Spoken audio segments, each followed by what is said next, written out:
Body বরফ হইয়া যায়, ঠান্ডা তো কমে না, সারাটা দিন কম্বলের মায়া ছাড়তে পারি না।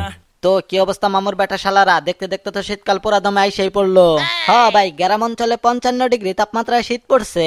শীতের ঠেলায় আমি তো পুরাই কাইত হইয়া গেছি। আচ্ছা মিরাজ, বলতো শীতকাল কাকে বলে? যে কালে সুন্দর সুন্দর মেয়েরা গোসল করে না তাকেই শীতকাল বলে। আংশিক হইছে, সম্পূর্ণটা হয় নাই, ভালো করে বল। মাশরাফি ভাই আমি বললি? আচ্ছা ঠিক আছে বল। যে কালে বিড়ি সিগারেট না খাইয়া মুখ দিয়া ধোয়া বের হয় সেই কালকেই শীতকাল বলে। বাহ, একদম সঠিক একটা উত্তর দিছস। বল কি খাবি, ঠান্ডা নাকি গরম? ভাই আমি কোনো কিছুই খামো না, এইখানে আসার আগে মায়ের হাতে গণপিটুনি খাইছি, এখন আমার পেট ভর্তি। এক কাজ করেন, আপনি আমার একটা পারফিউম কিনা দেন। কিরে রশিদ, পারফিউম দিয়া তুই আবার কি করবি? তেমন কিছু না ভাই, পারফিউমের সাথে সেলফি তুললা সেটা ফেসবুকে ছাইরা দিমু। ও আচ্ছা বুঝতে পারছি, তার মানে তুই ফেসবুকে সবাইরে জানাইয়া দিবি শীতে তুই গোসল না কইরা পারফিউম মাইরা দিনকাল পার করে দেস, তাই তো? আরে না ভাই, আমি তো দিনে 3 বেলা গোসল করি।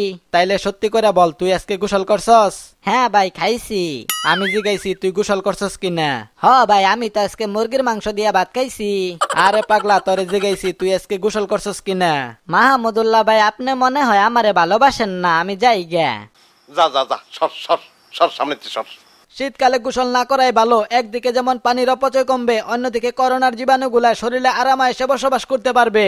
দাঁড়া ভাঙ্গি ফাটাস, তরে এবার করোনার সাথে বিয়া করাইয়া দিমু। তাও ভালো, এই শীতে গোসল করার চাইতে করোনা হইয়া মইরা যাওয়াই উত্তম। বুঝছি তোর মরণের চুলকানি উঠছে, তোরে মলম লাগাইতে হইব। বিশু ভাই, থুক্কু, মুশফিক ভাই, আমার ভুল হইয়া গেছে, আমার মাফ করে দেন। বলেন আমার কি করতে হইব? তোর কিছুই করতে হইব না, প্যান্ট খুল, এই শীতে তোরে ঠান্ডা পানি দিয়া গোসল করামু। পোলাই পানি এই শীতে কেন যে গোসল করতে চায় না, আমি তো বরফের পানি দিয়া 3 বেলা গোসল করি।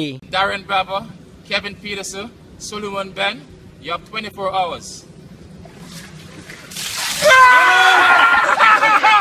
এটি যদি কোনো আন্তর্জাতিক সম্প্রদায় জানতে পারে, বিশ্ববাসী, তাহলে এটা গিনিস বুকে রেকর্ড হবে।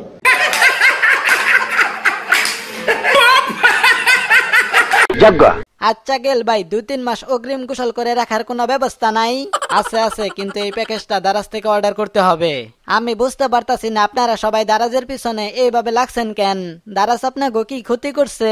ক্ষতিও করে নাই, আবার তেমন লাভ হয় নাই। মাঝখান থেকে 2 নাম্বার একটা শীতের প্রোডাক্ট পাঠাইছে। আপনি দারাজকে চিনেন না? তারা খুব ভালো, 1000 টাকার নোট 200 টাকায় বিক্রি করে। এত বড় সুসংবাদটা তুমি একটিবার ফোন করে জানোনি? আপনারা যে যাই বলেন না কেন, এই শীতে আমার কিন্তু একটা দরকার। আরে কি দরকার সেটা বলবি তো আগে। আমার একটা নিকা করা দরকার। কইরা ফেলা, ফরজ কাজে দেরি করতে নেই। কিন্তু লজ্জায় বাড়িতে তো বলতে পারতাছি না। বলার দরকার নাই, বাড়িতে যে খাটের অর্ধেকটা অংশ কাইটা ফেলাবি আর সবাইরে বলবি এত বড় খাট আমার একা দরকার হয় না, তাইলেই সবাই বুঝা যাইবো।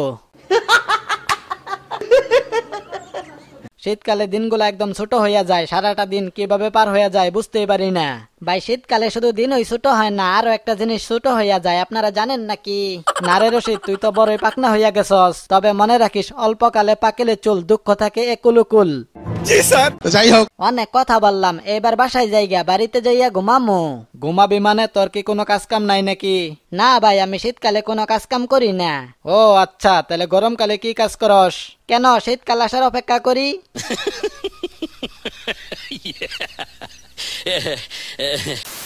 তো আজকের মতো এই পর্যন্তই। এই ভিডিওটির যদি পরের পর্ব দেখতে চান তাহলে কমেন্টে জানিয়ে দিবেন। তো সবাই ভালো থাকবেন, সুস্থ থাকবেন, দেখা হবে পরের কোনো মজার ভিডিওতে। ততক্ষণের জন্য আলবিদা। বডি বরফ হইয়া যায়, ঠান্ডা তো কমে না, সারাটা দিন কম্বলের মায়া ছাড়তে পারি না।